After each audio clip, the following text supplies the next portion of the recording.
Breaking Jain news. इस कार्यक्रम के पुण्यार्जक हैं राजगुरु ज्योतिष चमत्कारी विश्वविख्यात किशोर जी शास्त्री। समस्या कैसी भी हो, समस्याओं का समाधान एक ही बार में, 100% गारंटी से निवारण। फैमिली प्रॉब्लम, व्यापार बिजनेस में नुकसान, सगाई शादी में रुकावट, फंसे हुए पैसे, डिवोर्स समस्या एवं अन्य समस्याओं के समाधान के लिए एक बार कॉल अवश्य करें। Mobile number 7715029205, 9529159064, 8799822007। ब्रांच पुणे एवं मुंबई। एक संयोग हो सकती है आपकी दृष्टि में,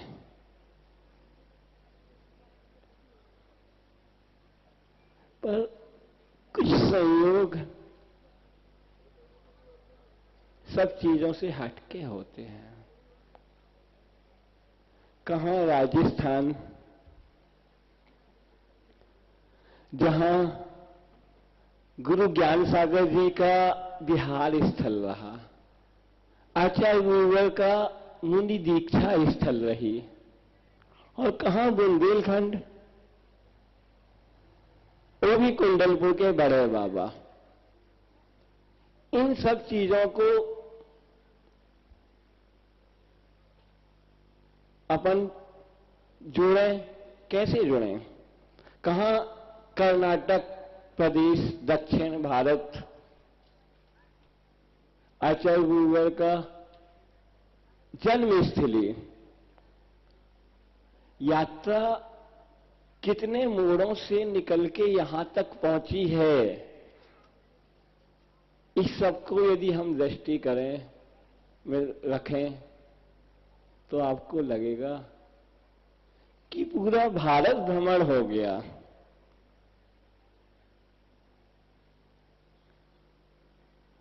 अब एक प्रसंग में बता रहा हूं कि आचार्य श्री वहां से यहां कुंडलपुर कैसे आना हुआ। आप सबकी मन में यह जिज्ञासा हो सकती है, मेरे मन में भी थी। तो जब आचार्य ज्ञान सागर जी के समय यहां कटनी के पंडित जी जगन मोहन जी शास्त्री दर्शन करने जाते हैं, क्योंकि विद्वान ज्ञान सागर जी भी थे और पंडित जी भी थे। उस समय गुरुदेव की दीक्षा हो गई थी, तब उन्होंने यहां बुंदेलखंड का वैभव आचार्य ज्ञान सागर जी के समक्ष और गुरु जी के समक्ष, दोनों के समक्ष रखा, और उसमें बताया कि कुंडलपुर में बड़े बाबा हैं, उनकी इतनी अतिशयकारी मूर्ति है।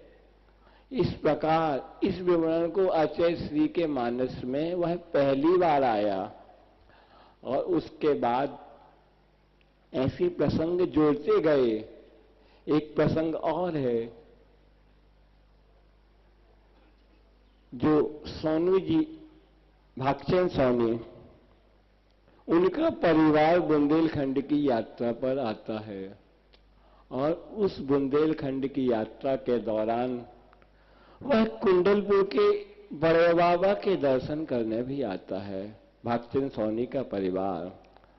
और जब यहाँ की बुंदेलखंड की यात्रा करते करते यहाँ वह जब वह कुंडलपुर के बड़े बाबा के दर्शन करने उनका परिवार आता है, तो पूरा का पूरा परिवार बड़े बाबा के आगे पूर्णतः नतमस्तक हो जाता है। आंखें उनकी खुली की खुली रह जाती हैं कि इस दृश्य का कितना पान किया जाए वह कम है। जब पूरी यात्रा समाप्त होकर वह अपने गृह नगर अजमेर पहुंचते हैं, तो आप समझ सकते हैं उनके गुरु जब आचार्य विद्यासागर वहां पर विराजमान थे अजमेर गृह नगर में, तो उन्होंने अपनी पूरी यात्रा का वृतांत परिवार ने आचार्य श्री के समक्ष रखा, और कुंडलपुर का ऐसा जीवंत चित्र आचार्य श्री के समक्ष रखा। तो मुझे लगता है ऐसी 2-3 घटनाएं जो गुरुदेव को राजस्थान से यहां तक आने में प्रेरित कर सकती हैं, जो मैंने अपने हिसाब से आपके सामने रखी। तो किस प्रकार ज्ञान सागर जी से यहां बुंदेलखंड तक की यात्रा हुई, वह एक प्रकरण होगा। और आचार्य जी जो यहां आए पहली बार, तो लगा जो उन्होंने अपने मन में सोचा होगा वह पूरा हो गया। एक दोहे में उन्होंने स्वयं कहा है, बड़े बाबा का याद करते हुए वह कहते हैं, पूर्ण हुई मम कामना पाकर तुम आशीष, बड़े बाबा बड़ी कृपा हे प्रभुवर आदीश, पूर्ण हुई मम कामना पाकर तुम आशीष। तो आप समझ सकते हैं जे आचार्य श्री के इस पद से कि किस प्रकार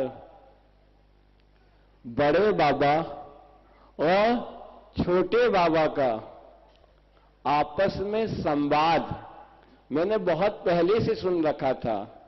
बचपन से कुंडलपुर तो आते ही रहते थे और गुरुदेव के भी दर्शन किए होंगे मैंने बचपन में, पर ये सुन रखा था कि छोटे बाबा और बड़े बाबा का आपस में कोई संवाद चलता है, सुन रखा था। पर सुनने के साथ मन में कुछ जिज्ञासाएं भी उत्पन्न होती हैं। मन है, जिज्ञासाएं होती ही हैं। सचखंडा में वीरसेन स्वामी कहते हैं, धवला टीका के कर्ता, कि 2 प्रकार के शिष्य होते हैं। एक श्रद्धानुसारी शिष्य, श्रद्धा ही उसके लिए सब कुछ है, और एक तर्कानुसारी शिष्य, वह किसी भी चीज को तर्क की कसौटी में कसकर स्वीकार करता है। पर मुझे कुछ और लगता है, मुझे लगता है इसके आगे भी कुछ हो सकता है। वह यह है कि एक ही शिष्य के मानस में दोनों चीजें गर्भित हो सकती हैं। वह कैसे? उसके मानस में कुछ श्रद्धा का पुट होगा और कुछ तर्क का भी पुट होगा।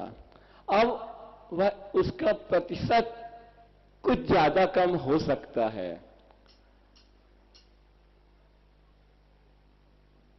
आचार्य ज्ञान सागर जी के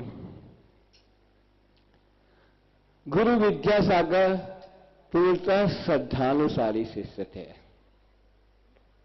गुरुदेव ने जो कह दिया स्वीकार।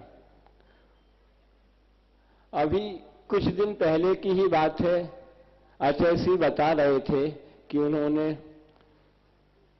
प्रमेय, कमल, मार्तंड, अष्टसहस्री जैसे बड़े बड़े न्याय के ग्रंथ गुरुदेव को पढ़ाई ज्ञान सागर जी ने। तो मैंने उनसे पूछा कि उस समय आपके लिए पूर्णतः शुरुआत थी और इतने बड़े बड़े न्याय के ग्रंथ ज्ञान सागर जी ने पढ़ाए, तो आप कह भी तो सकते थे कि अभी थोड़े छोटे ग्रंथ पढ़ाएं या प्राथमिक अवस्था के पढ़ाएं। तब गुरुदेव ने कहा कि उन्होंने कहा था, अभी मैं हूं, मेरा जितना लाभ तुम ले सको, जितना ले सको ले लो, बाद में काम आएगा। विद्या कालेन पच्यते, विद्या काल से पकती है, प्राप्त होती है। तो वही गुरु ज्ञान सागर जी के वचन आप देख रहे हैं, कि कालक्रम से वह विद्या कितनी परिपक्व होती जा रही है। एक समय में वह परिपक्वता और बढ़ती जा रही है। ज्ञान सागर जी का एक प्रसंग मेरे को ध्यान आ रहा है, समाधि से भी संबंधित है।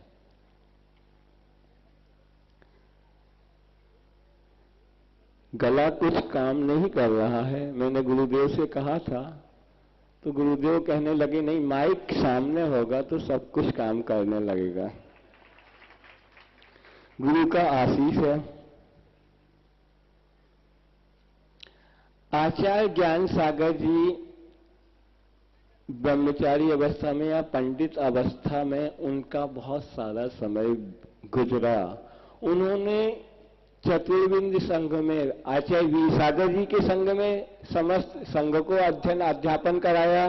आचार्य शिव सागर जी के संघ में भी अध्ययन अध्यापन कराया। वो एक तरह के उस समय माने हुए पंडित थे। तो उसी समय की बात है। कहते हैं जहां सरस्वती होती है, ज्ञान होता है, वहां चारित्र मुश्किल से आता है। तो आचार्य ज्ञान सागर जी इसके अनूठे उदाहरण हैं। उन्होंने ज्ञान की वृद्धि के साथ साथ उनकी चारित्र की पिपासा भी बढ़ती गई। उन्होंने सप्तम प्रतिमा के व्रत धारण किए, उसके उपरांत क्षुल्लक दीक्षा भी ली और 62 वर्ष की उम्र में उन्होंने आचार्य शिव सागर जी से मुनि दीक्षा ग्रहण की। तो उनकी चारित्र की पिपासा देखिए किस प्रकार एक ज्ञानवृद्ध चारित्र की ओर ढलता गया। अभी के विद्वानों में आपको यह मिसाल देखने में नहीं मिलेगी। आचार्य ज्ञान सागर जी जैन दर्शन के सभी, चाहे वो कर्णाणी योग हो, दव्यानी योग हो, न्याय का विषय हो, सिद्धांत हो, व्याकरण हो, सभी में उन्हें पांडित्य हासिल था। और उसके साथ साथ ज्योतिष विद्या भी उनके हस्तगत थी। दिल्ली में जो महरौली में जो पंचकल्याणक प्रतिष्ठा हुई थी, तो पंडित नाथूराम जी इंदौर वाले, उसके महूत शोधन की चर्चा आचार्य ज्ञान सागर जी के पास आकर करते हैं कि विचार विमर्श करते हैं। तो इससे आप समझ सकते हैं उनकी ज्योतिष ज्ञान भी कितना था। मैं आपको इस बात को इसलिए बता रहा हूं कि आचार्य श्री का एक हाइको है, दीक्षा ली जाती है, पद दिए जाते, सो जैसी योग्यता। मुनि दीक्षा तक तो आचार्य ज्ञान सागर जी ने ली, चारित्र को अंगीकार किया, पर आचार्य पद उन्होंने स्वयं नहीं स्वीकार किया। समाज ने उनके ऊपर इस प्रकार दबाव बनाया, सब कुछ किया, तब उन्होंने आचार्य पद स्वीकार किया। पर उसमें भी उनके मानस में क्या होगा, मैं अपने चिंतन बिंदु से आपको बताना चाहता हूं। उन्हें लगा होगा, उन्होंने जिस एक अमूल्य दीक्षार्थी को दीक्षा दी, तो उनकी ज्योतिष विद्या में उनका पूरा भविष्य भी दिख गया होगा।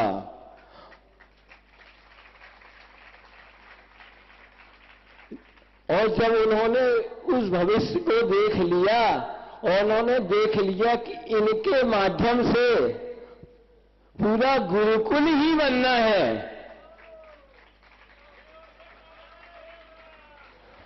तब उन्होंने सोचा होगा यह संकोची शर्मिला नवयुवक जो दक्षिण भारतीय है, मैंने इसको मुनि दीक्षा देकर मुनि विद्यासागर तो बना दिया, पर जब तक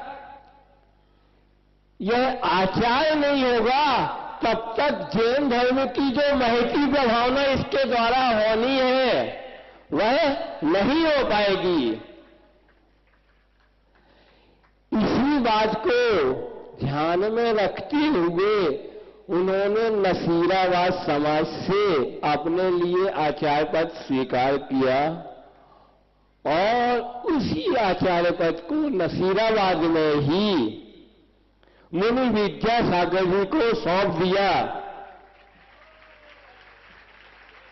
इस आशीर्वाद के साथ कि तुम अपने संघ को गुरुकुल बनाना। वह इतना निष्फल साधक था जिन्होंने जयोदय वीर